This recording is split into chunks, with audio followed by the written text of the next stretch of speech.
Olá, pessoal! Bem-vindos a mais um encontro aqui no Legislação de Elite. Hoje, o nosso mergulho vai ser num tema que, olha, é um verdadeiro divisor de águas em concursos: a Lei de Abuso de Autoridade.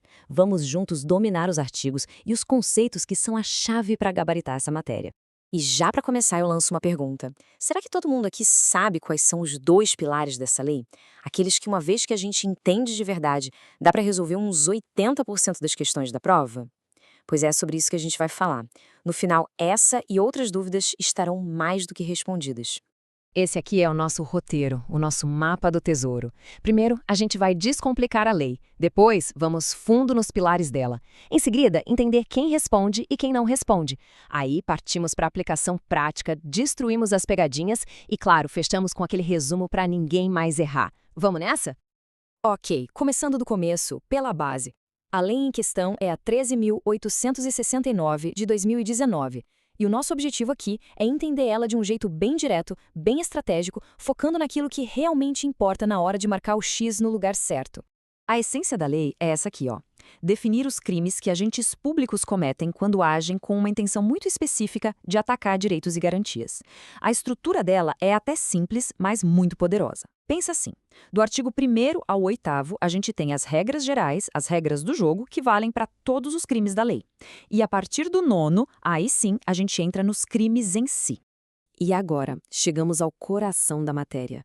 Lembra daqueles dois pilares que eu comentei? São esses: agente público e dolo específico. Entender isso aqui é a base de tudo. Quem domina esses dois conceitos, domina a lei. Então, atenção máxima agora. Primeiro pilar, então, agente público. Reparem na amplitude disso aqui. A lei joga uma rede gigantesca.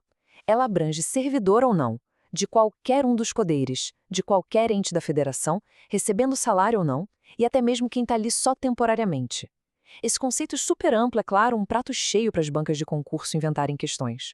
E só para ilustrar o tamanho da coisa, olha só quem entra nessa lista: juízes, promotores, parlamentares, militares, conselheiros de contas e até mesmo um mesário que está ali exercendo uma função pública só por um dia, de forma transitória.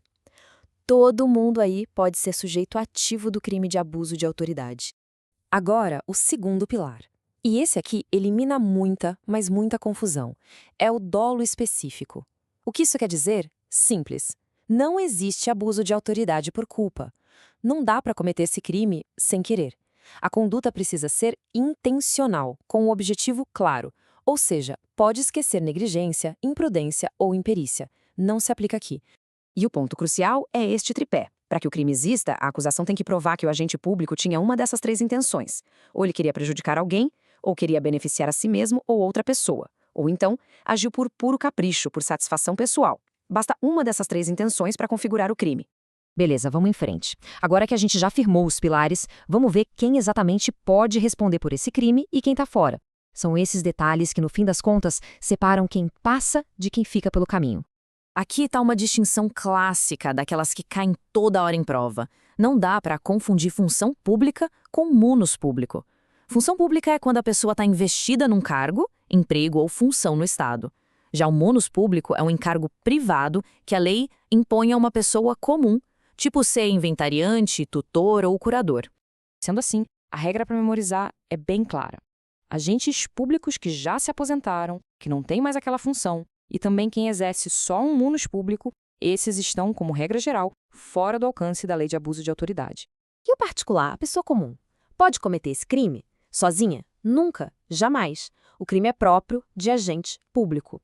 Agora, o particular pode responder sim, se ele agir junto com o agente. E o ponto mais importante é, ele precisa saber que o parceiro dele ali é um agente público. É a aplicação daquela teoria do Código Penal, lá do artigo 30, sobre a comunicação das circunstâncias do crime. Muito bem. Vamos ver agora como tudo isso aparece na prática, nas questões de prova, com foco em alguns cenários e também na questão da competência, que é algo que as bancas simplesmente adoram cobrar. Esse ponto aqui é essencial. O crime não acontece só quando o agente está trabalhando, no exercício da função. Acontece também a pretexto de exercê-la. O que isso significa?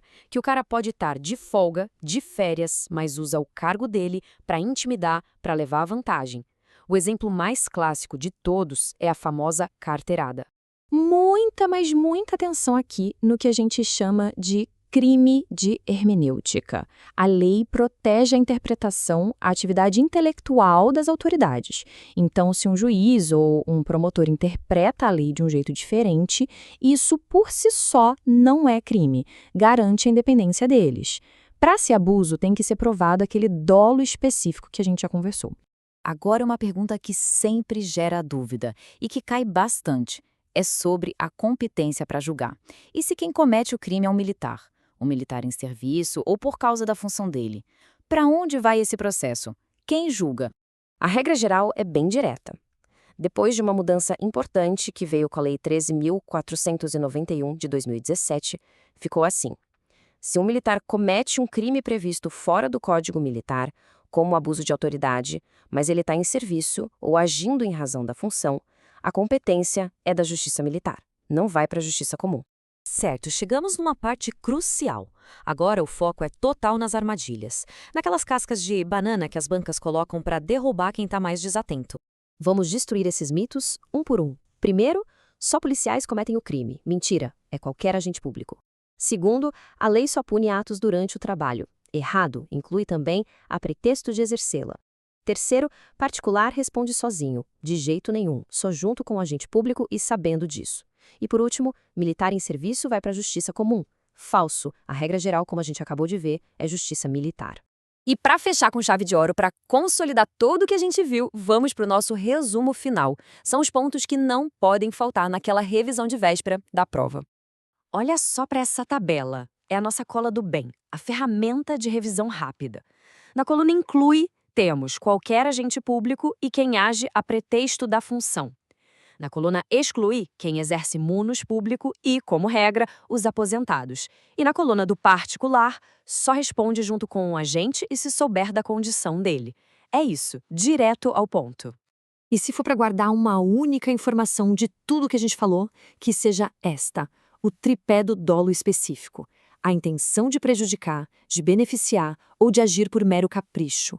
Sem a prova de um desses três, simplesmente não existe o crime de abuso de autoridade. Isso por si só já resolve uma quantidade enorme de questões. E é isso, chegamos ao fim da nossa análise. Continuem firmes nos estudos aqui com o Legislação de Elite. Lembrem-se sempre que o conhecimento profundo e estratégico é o que faz toda a diferença na hora da aprovação. Até a próxima!